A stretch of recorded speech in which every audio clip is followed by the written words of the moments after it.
নাকি দাদার সম্পত্তি বন্ধক করে তখন চাচা গো আসল রূপটা বার হয়, ফুফু গো আসল রূপটা বার হয়। কথাটা তিতা লাগলো, কথাটা সত্যি। রাগ করলেন? জুয়েল, বাপের ভাই চাচা হ্যাঁ আর বাপের বোন ফুফু, হ্যাঁ হ্যাঁ হ্যাঁ গো আসল রূপ আসল চরিত্র জানোস কোনবাড়া ধরা পড়ে? খুব ভালো।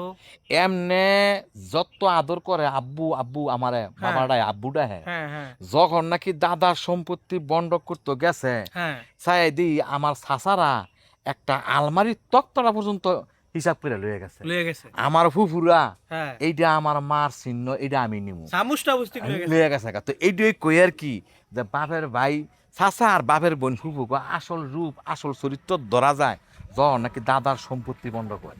আচ্ছা কথাটা এটা হইলো কথাটা একটা তিতা হলো, কথাটা সত্যি। চিরন্তন হ্যাঁ গো আসল রূপ ধরা পড়া যায় ও যখন নাকি দাদার সম্পত্তি গিলা বন্ধক করে। বন্ধ করা হয়। তার আগে হ্যাঁ গো রূপ ধরন জানায়। এমনি তো বাতিজা আমার, একটা বাতিজা আমার আদরের টুকরা, কলজার টুকরা, কত খেয়ে চলি। হ্যাঁ যখন